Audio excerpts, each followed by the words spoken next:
maybe I could summarize it in 5 core areas of deliverables. The first was, despite all the challenges that faced us and the debates and the politics, we still had to deliver consistent data to the industry. So we still had to deliver AMPs twice this year. RAMs had to go out. We had 6 releases this year, and then TAMS is going out on a daily basis. So for us, that was quite an achievement, despite all of the distractions, to get all of the data out, which is our core mandate from the industry. I think that the second challenge for us was to make sure that we meet our financial obligations. A core issue around SAARF and industry research has always been funding. So for us it was just important this year to meet our financial obligations, but also make sure that SAARF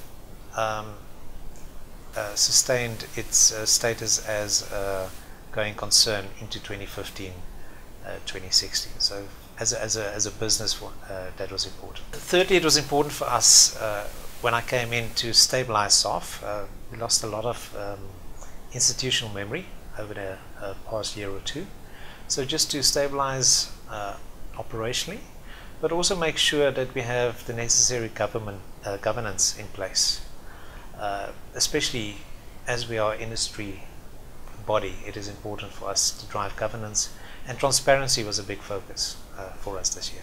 A next point of interest is that we had to make sure that we get some building blocks in place and start off with collaborative efforts in terms of our stakeholders, but also the exiting stakeholders, in terms of moving forward and trying to get the building blocks in place for the establishment survey, but also we came to a point where we understood as a group that we needed to roll over AMPs and RAMs into 2015.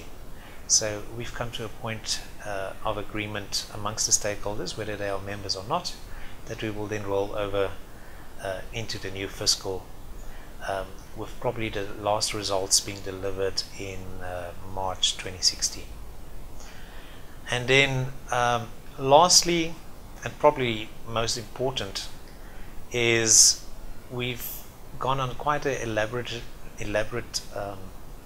survey to try and get input from as many stakeholders as possible in terms of how the industry sees the role of SAARF, the funding model moving forward, but also what their expectations would be of industry research. Our core stakeholders are the marketers, at this stage represented by MASA, then the media and advertising agencies represented by the AMF as well as the ACA. We also have the IAB, which is still in the fold on the digital side, and then media owners in the form of PDMSA, which are still a member. We also went wider and we interviewed some people outside of the circle. So the broadcasters, the NAB, a couple of research companies, and all other relevant stakeholders that might not be part of any of the above institutions were then interviewed as well. So that report has been driven by Johan Koster, and the final results of that report will then be presented and finalized by probably in March of 2015, which will then form the base for SAARF and the funding modeling moving forward. So we will have all these options on the table in terms of where we would go, and this will be presented to the current stakeholders and board, which will then make decisions based on that, on those recommendations.